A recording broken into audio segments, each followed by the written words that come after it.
¿Cómo están? Bienvenidos a Última Mirada. Hoy día vamos a conversar con un precandidato presidencial. ¿Sí? No sé, ¿qué cree que viene cualquier persona acá? No.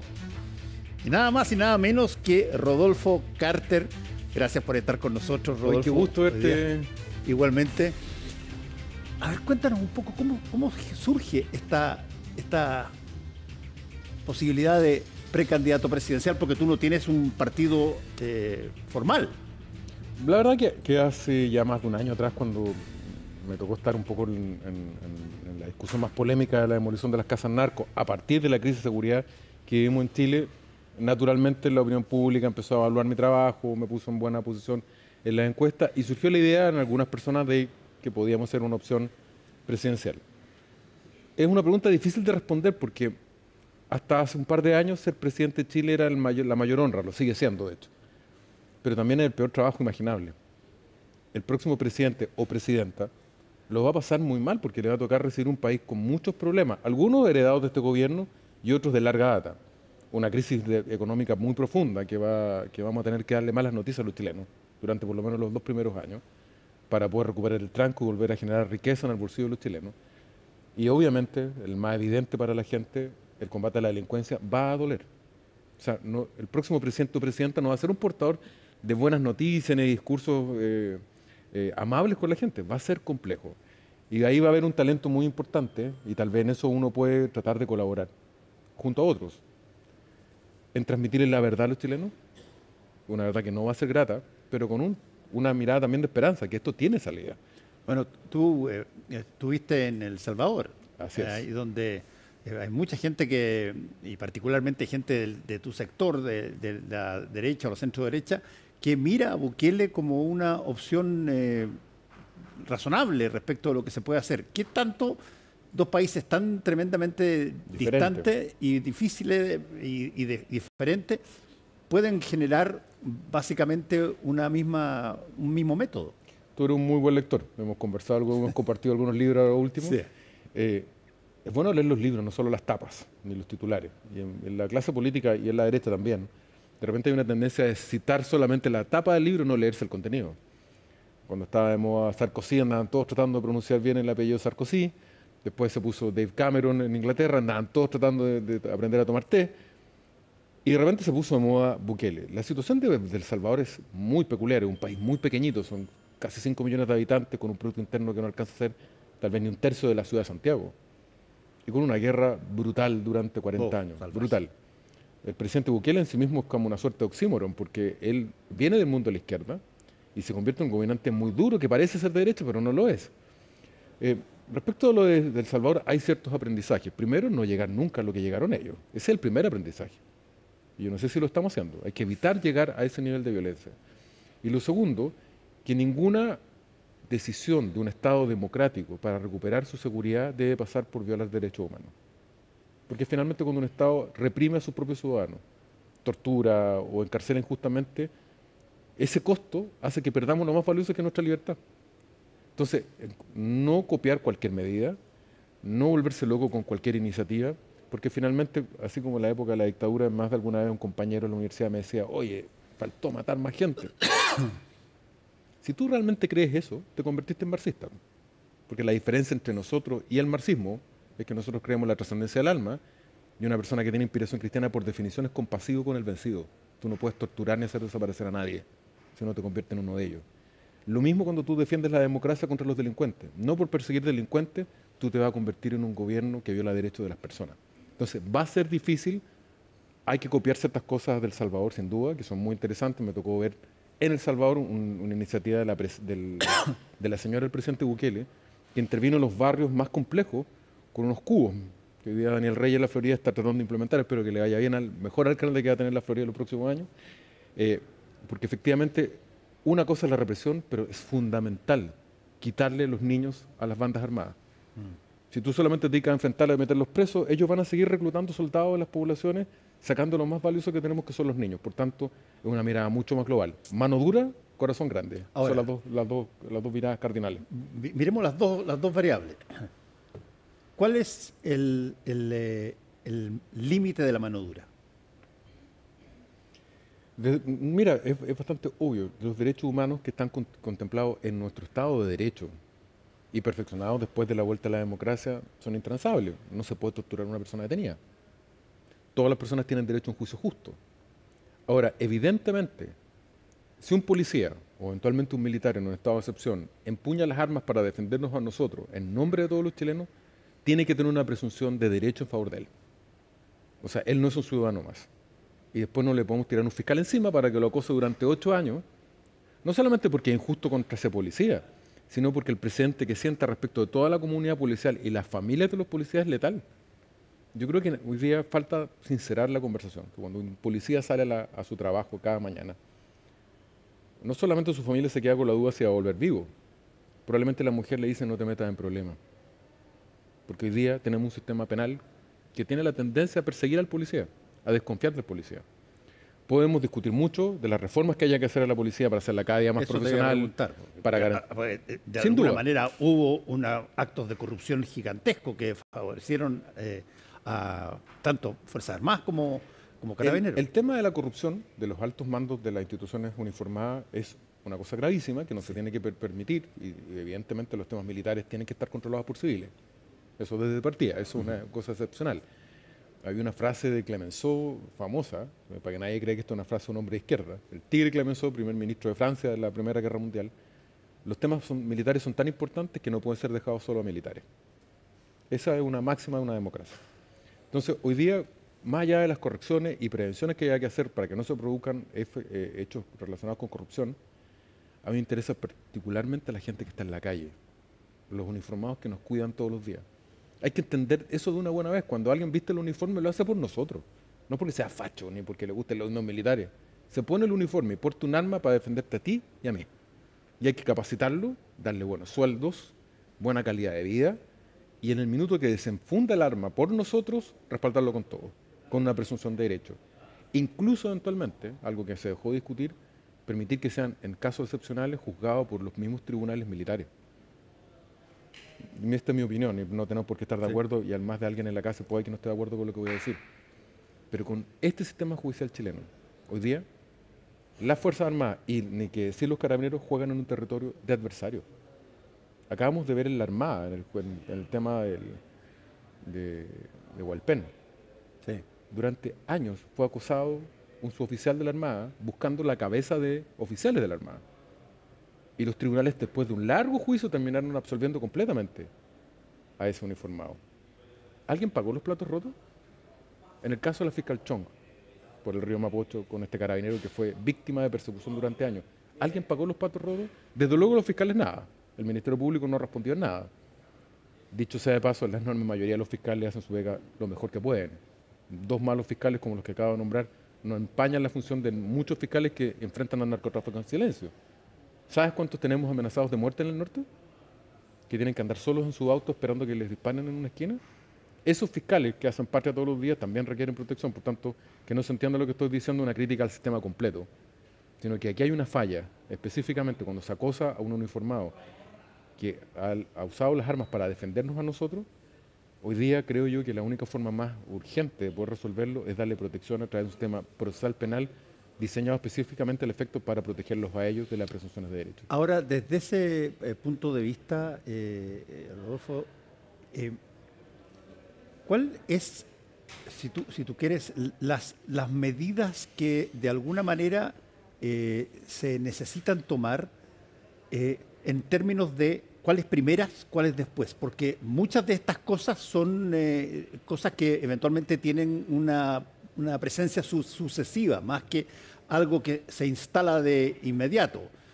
Porque, llamémoslo así, la primera medida es la que de alguna manera te va a mandar el mensaje de qué garantía hay para la ciudadanía de que estamos ante una cosa nueva, positiva. ¿Cuáles son las primeras medidas? Tendríamos que llegar a un acuerdo para venir en varios programas sucesivos, incorporarme como panelista estable a tu programa, porque es un tema muy largo y no resiste solamente hacer la cuña. No es responsable con los chilenos decir voy a acabar con la UF en 5 minutos. Esto no es serio. Frente al dolor de la UF, no era serio decir eso. Menos serio es decir voy a acabar con el tema de la delincuencia en 5 minutos. El próximo presidente o presidenta a lo más que puede aspirar en 4 años es garantizarle a los chilenos que al final de su periodo no te van a disparar en la calle, que se van a terminar los secuestros express en la autopista, de que puedes volver tranquilo a tu casa. No va a poder garantizar que se acabe todo. No. No vamos a volvernos Noruega. Lo que tiene que garantizar es que va a haber justicia para cualquier cosa que pase. Efectivamente. O sea, no puede ser que hoy día una familia pierda a sus 2 hijos en una pastelería a tiros en la puerta y que el Estado la única solución sea un cartón con el rol único de la causa. Eso no puede ser. Entonces, a lo menos los chilenos tienen derecho a esperar de su próximo gobierno que puedan volver a su casa sin miedo a que los secuestren o les disparen en la puerta de su casa. Ese es el desde. Para lograr eso hay una batería de cosas que hacer. Desde luego, en materia preventiva, lo que te decía, en el tema de los niños, es crítico. No podemos caer en la tentación de decir solamente voy a eliminar a todos los delincuentes a sangre y fuego, si ellos tienen la cantera en las poblaciones y vía narcotráfico, básicamente, de reclutar soldados en forma ilimitada. Ahí hay un trabajo gigantesco que hacer. Por tanto, lo que te decía, de unidades especiales de intervención en las poblaciones más sensibles para quitarle los niños a los narcotraficantes, es clave.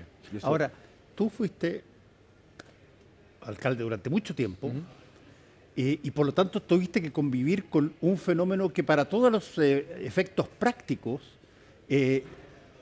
la gente lo termina asociando a todo este tipo de problemas, que es la inmigración. Y desde ese punto de vista, ¿cuál es la experiencia que tú sacas de tu gestión en la Florida? Justamente para allá iba. Y hay un tema que es muy complejo, que muchas veces es objeto de populismo, decir, bueno, la culpa la tienen los inmigrantes. Caramba, tú y yo tenemos apellidos que no son estrictamente chilenos. No. Yo más chileno que los porotos, pero este es un país que se fundó en la inmigración. Y los grandes países de la tierra se han fundado en la inmigración. Pero la inmigración bien hecha. Entrando por la ventana, no, por la puerta. Y efectivamente la primera oleada de inmigrantes básicamente venezolanos, huyendo de la dictadura de Chávez y de Maduro, fueron un gran aporte a la sociedad chilena. Nos llenamos de médicos, de profesionales. La pandemia la pudimos sobrevivir mucho mejor por la cantidad de profesionales médicos o de salud venezolanos. Como podríamos no agradecerle a la Florida en médicos a domicilio con la cantidad de venezolanos y colombianos que nos salvaron de la pandemia. Pero la segunda oleada, la que ha llegado en los últimos años, ha sido feroz. Son la suerte de Marielitos, de Fidel Castro en los años 70, que nos mandó Nicolás Maduro a arruinarnos la vida a los chilenos. Y ahí hay que ser bien claro. No hay más espacio para más inmigrantes, no hay. No hay capacidad. Ya tenemos el 10% de nuestra población es inmigrante. Y ahí hay que tomar una medida radical de entrada. No pueden haber beneficios sociales para el inmigrante ilegal. O a lo menos se tiene que poner al final de la fila. Hoy día es muy irritante para un trabajador común y corriente que va con su hijo a un consultorio, que ya tiene muchas filas, que el inmigrante ilegal tiene más derechos para ponerse en el primer lugar de la fila. Por los acuerdos internacionales que ha firmado Chile, nuestro nivel de protección al inmigrante es muy alto. Entonces, ¿tiene usted un problema de salud? Primera prioridad el inmigrante ilegal. ¿Tiene un hijo en edad de ir a una guardería, a un jardín infantil? Tiene prioridad respecto de un vecino del mismo barrio. Hay otra variable extra ahí. Y eso, ¿sabes qué? Perdona, incluso para la gente que es más progresista y que te dice y te mira con cara, con el ceño fruncido, que no se sorprendan. Marsella era la capital del comunismo francés. Hoy día es la capital del ultranacionalismo francés. ¿Por qué? Porque los trabajadores son los que sufren más la inmigración ilegal. No tanto por la pérdida de sus trabajos, sino por la pérdida de su calidad de vida. Entonces, terminar con la chacota de que usted es inmigrante ilegal, vengas a Chile, acá lo tiene todo gratis, mientras los chilenos se parten el lomo trabajando, pagando impuestos cada día más altos y recibiendo servicios cada día más malos, usted tiene dos cosas. Primero, atrae inmigración ilegal ilimitada, genera un caldo de cultivo, un conflicto social entre los mismos chilenos que dicen ¿hasta cuándo? Vivo mal, pago impuestos altos y llega este señor y se pone primero en la fila. Eso tiene que terminarse de una vez. Sobre eso te iba a preguntar, porque ahí, para que este señor se ponga primero en la fila, para que lo pongan primero en la fila y lo contraten, ahí también hay una variable que es que quien te paga, quien te contrata, te puede ofrecer mucho menos a un inmigrante que a un chileno por las mismas leyes que tenemos en Chile, pero que no calzan con el inmigrante. Y te dice, mira, yo al chileno le pago 100, a ti te pago 70, ¿aceptáis? Y el hombre está escapando, está saliendo, está tratando de llegar. Por cierto que se va a venir, pero te genera una situación tremendamente compleja respecto del futuro laboral y cómo todo eso termina en rencillas o en estereotipos o peleas brutales dentro de una misma empresa. Digamos lo primero que te acabo de plantear. Cerrar la llave de la inmigración va a ser complejo. La primera medida es: inmigrantes legales que vengan en el futuro no tienen beneficios sociales, salvo casos límites como un infarto en la calle, un parto que por humanidad tenemos que hacernos cargo. No tienen derecho a educación, no tienen derecho a salud, no tienen ningún beneficio social que los chilenos pagan con sus impuestos. De ahora en adelante se termina. De modo tal que los extranjeros que estén mirando con interés venir a Chile, no vengan a Chile. Hay que terminar con ese atractivo. Sé que suena feroz, es duro, desde luego que es duro. Pero mientras Chile siga siendo el país más atractivo del Cono Sur para la inmigración, con estas leyes amigables, vamos a tener un flujo de inmigrantes, en este caso venezolanos, ilimitado. Y la segunda parte que dices tú, claro, el tráfico de personas para empresarios inescrupulosos, claro que lo hay. En todo el mundo, en Estados Unidos, los espaldas mojadas eran eso.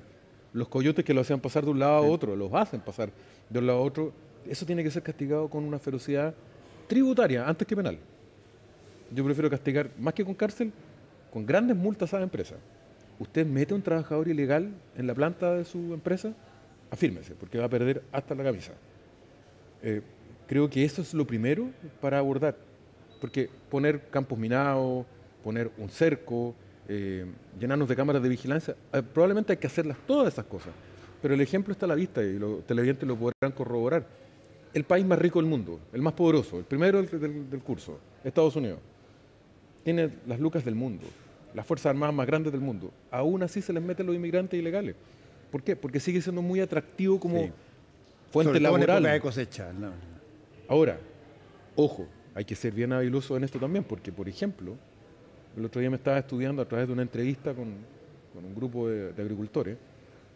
Tú sabes que cuando se levanta la cereza, que hoy día es el gran atractivo de la agricultura chilena en China, los chinos pagan cada cereza en oro.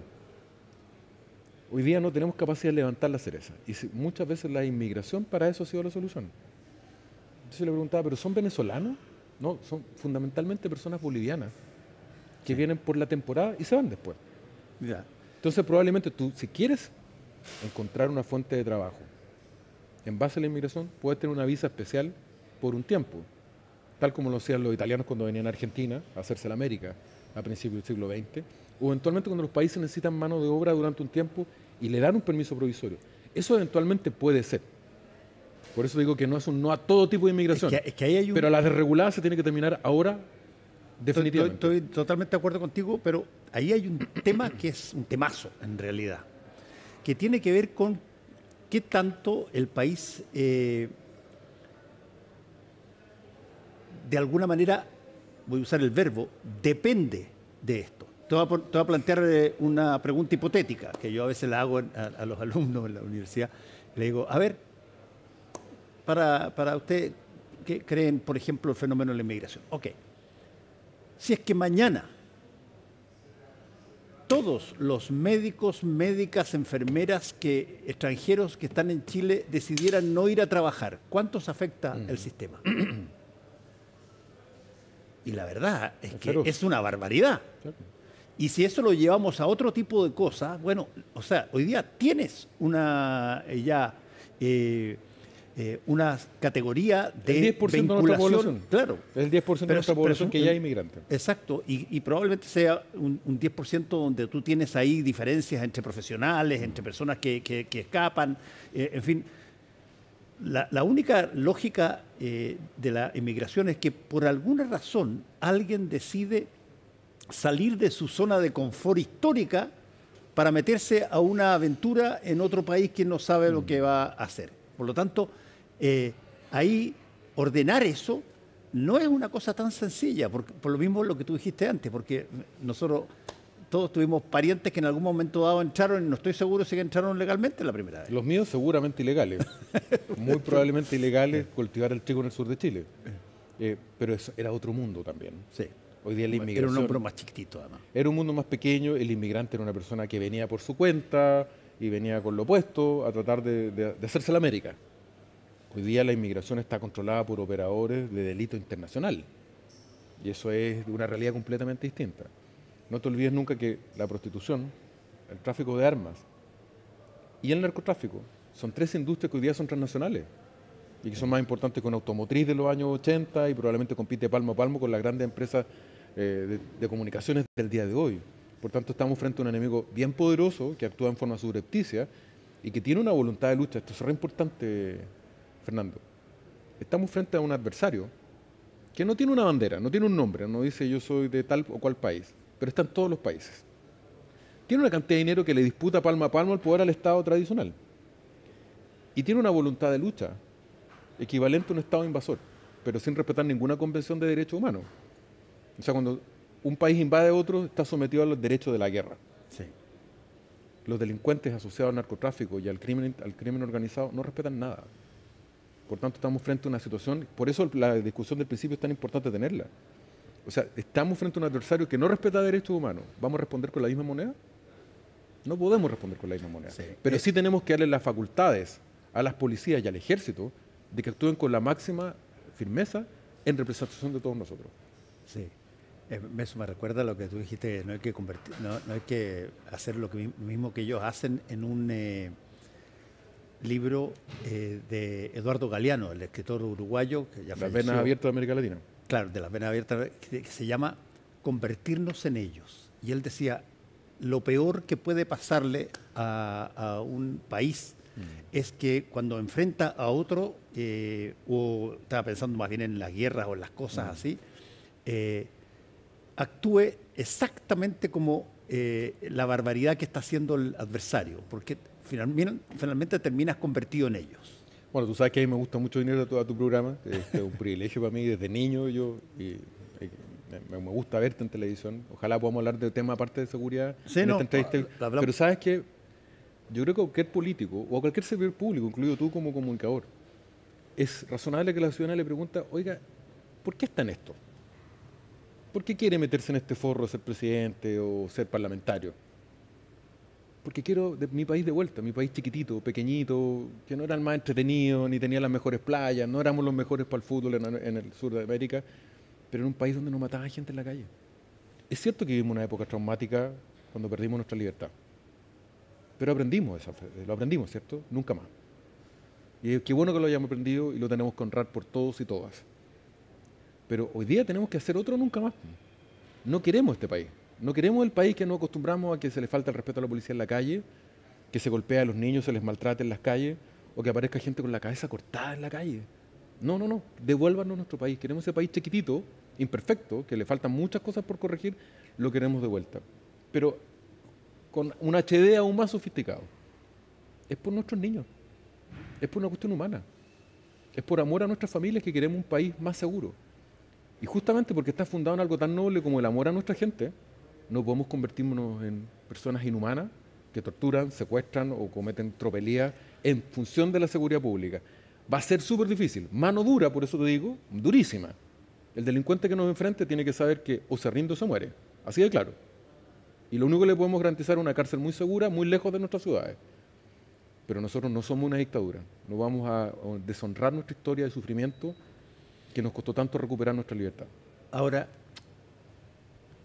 lo que estás diciendo, Rodolfo, que suena extraordinariamente potente, se tiene que empatizar con otra realidad, que es la realidad de cuando tú tienes miedo, cuando una población se asusta, se tiene miedo, la verdad es que el más gritón de todos los gritones que le ofrece balas, ese es el que creo yo que me dirija.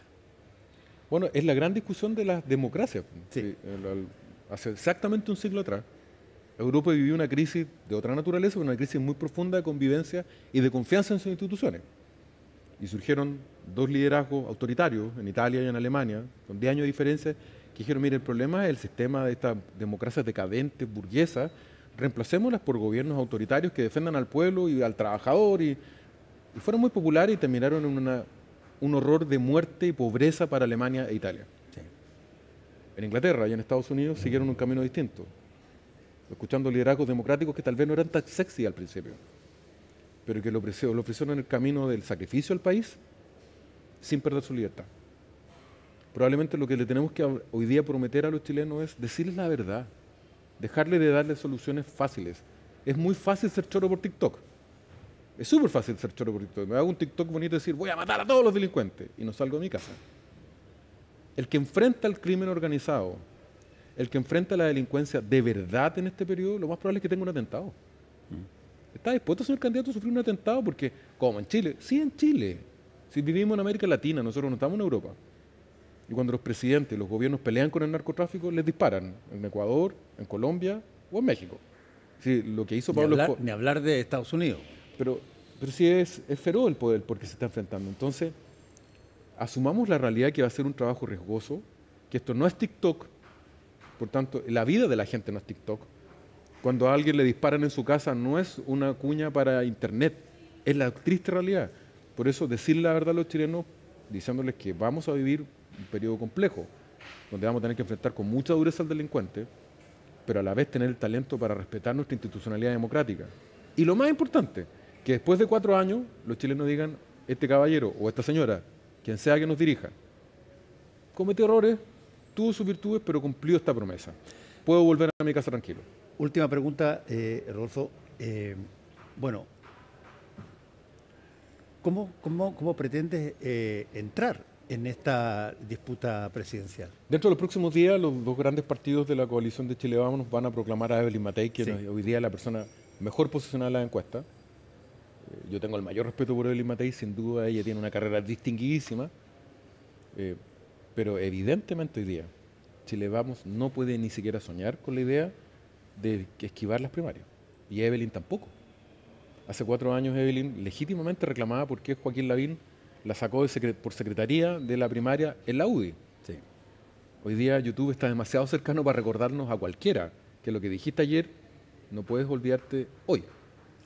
Pero aparte de la consistencia personal, de la coherencia de cada uno de nosotros, es qué tipo de país y qué tipo de sociedad estamos viviendo. Hoy día la gente quiere ser parte de las discusiones. En la izquierda, con toda seguridad, con todos los dañados que están, van a tener primaria.